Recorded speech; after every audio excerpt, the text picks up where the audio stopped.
Hey everyone, how are you? Let's go over here. This is an important thing for our next assessment for Algebra 2.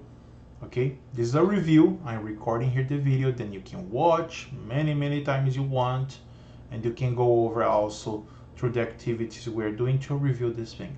Great, let's go here. First question is, a school is hosting a book drive to expand the library's collection. They are organizing two fundraising events, a book sale and a raffle. Each book sold cost $4 and each raffle ticket $3. The school aims to raise 600 bucks. Guys, attention here. Here we have the information for our first equation.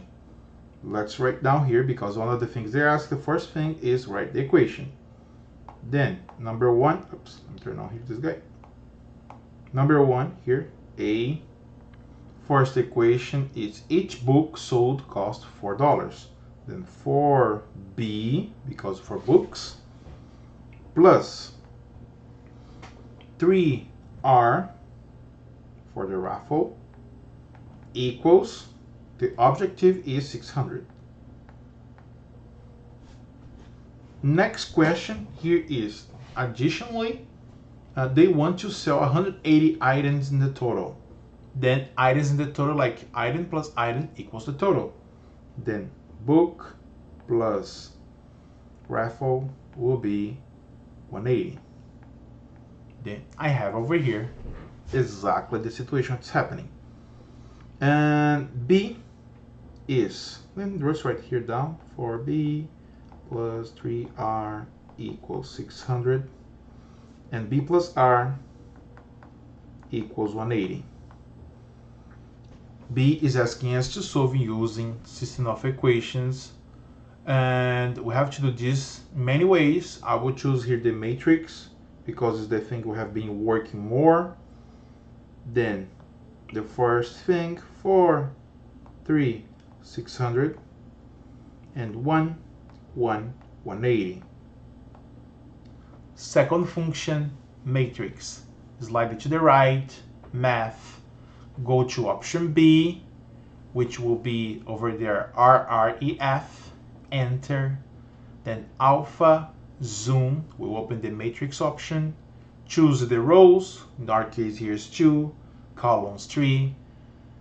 OK, and just plug in the thing there. Use the arrows to each positioning over there. Don't use enter button. Okay, and as you finish, enter, and you got this answer here, which will be 1, 0, 0, 1, and it will be the total 60 and 120. Close the parenthesis. Great, which is exactly our question B. Question C is to graph. Great, just graph here what's going on in each thing. What makes it easier to figure out this, the equation number 1 and the equation number 2, is let's pretend r equals 0.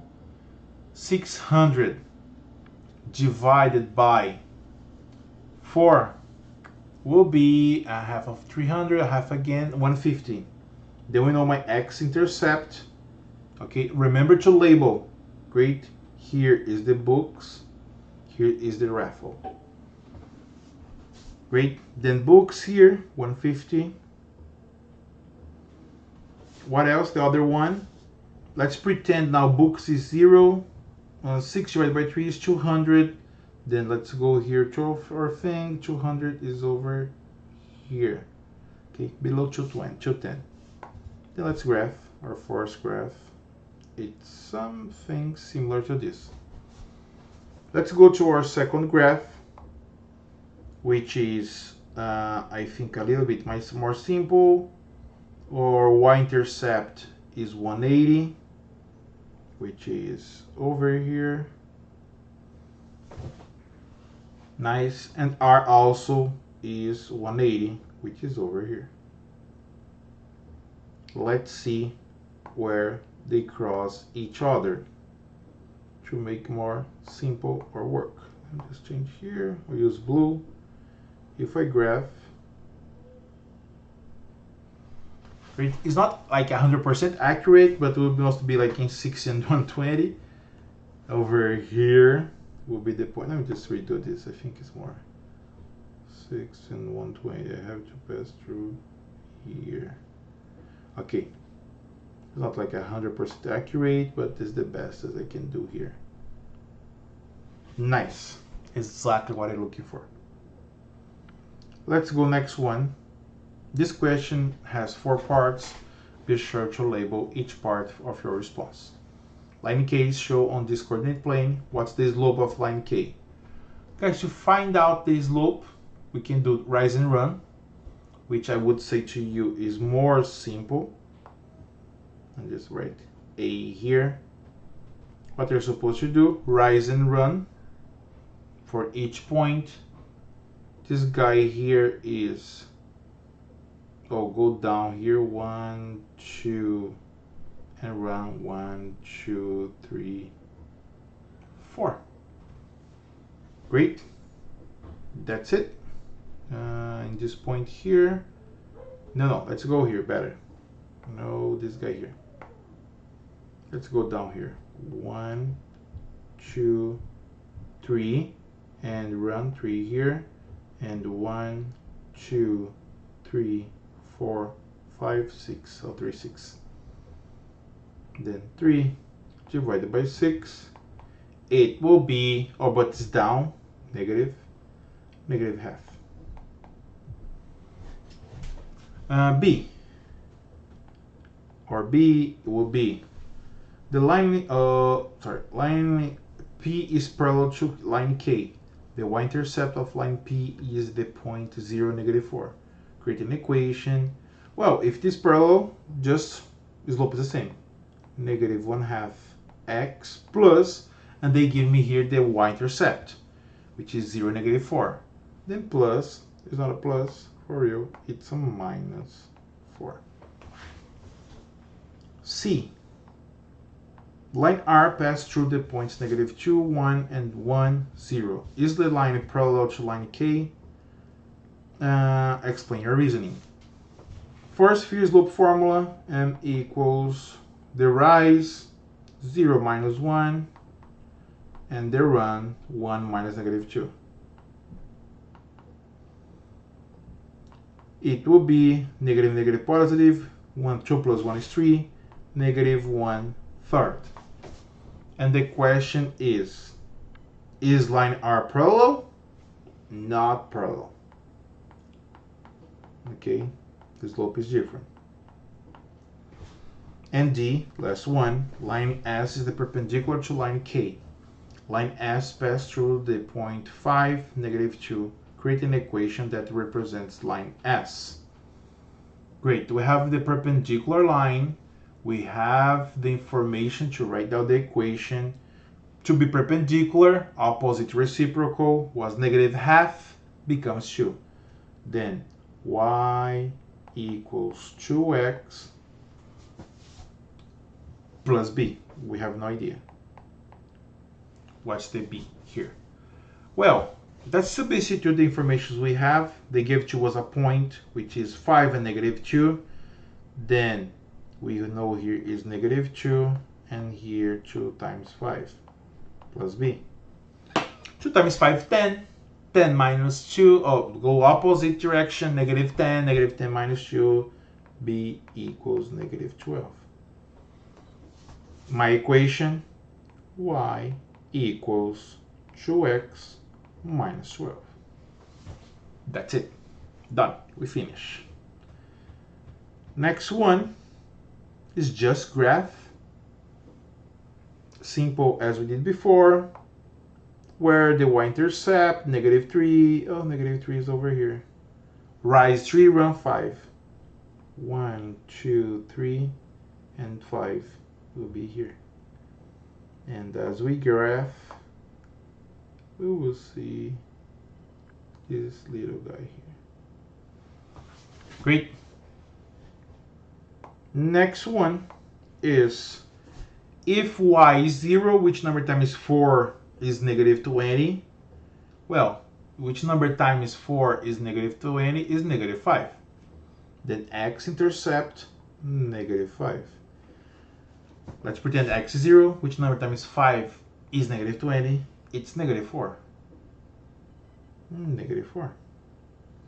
Okay, with this information, I can simply graph like that. Okay? The coordinates of points A, 3, 4, and B, 11 and negative 8, find the midpoint M of the line segment connecting points A and B. Okay, first thing to do, to be sure we are doing this correct, find the midpoint. Midpoint is add and divide by 2. I will just skip some steps, okay guys, to gain time. But 3 plus 11, 14. 14 divided by 2, it is 7. Next one, which is 4 plus negative 8, negative 4. Divided by 2, negative 2. Done. Determine the slope line passing through points A and B.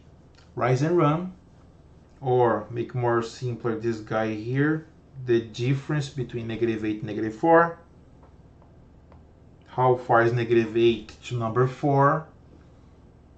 Great, will be negative 12. And, oh my bad, next one is divided by, what is the run here? 11 to 3. 11 minus 3, take 1, 10, take 2, 8. Simplifying that, dividing by 4 both, would be negative 3/2. That's the slope. C is asking us to suppose points A and B are now the first and midpoint of a new line AC. Find the new endpoint C. Well, it's just something, guys. How far is 3 to 11? 3 to become 11, we add 7, 8. And here 4 to become negative 8, I subtract 12. Then what is the next one? If I do keep this pattern one more time, add 8 over there will be 11 plus 8, 19. And the second one, negative 8 minus 12, negative 20. So far, okay. And D, find the equation of the line, of a line parallel to the line through points A and B, but pass through the origin. Guys, if pass through the origin, the slope we already have, y equals negative 3/2 x. If pass through the origin is 0, then just nothing. That's the equation. Great. Let's go to our last question. That's the last question. Great. Let's solve this guy here. First thing to solve this last question here, what we need to do? We need the distance formula. Let's go through our distance formula, which is is the difference between those points. Okay. Then the difference of x minus the difference of y. The difference here is like kind of to do how far is 8 to become 2 is subtract 6. Then we do here negative 6 is square plus we add 6 to become negative 4 is negative 10. Negative 10 is square. 6 is square 36, 10 is square 10. Oh, square root of 136, which is approximately 11.66. Let's go B. B, if Q is the line segment PR's midpoint, find point R's coordinate. Oh, we already have this information here. We just did the difference between these things. Then -6 is the difference between 8 to 2. Then just keep this pattern. 2 minus -6, or -4 is the x value. And the y value, was -4 minus 10 again, -14. That's the coordinate r. That's it, our assessment. I hope you enjoy. You have this video here to help you. Let me know if you need anything else. Good luck. Keep studying hard. Bye.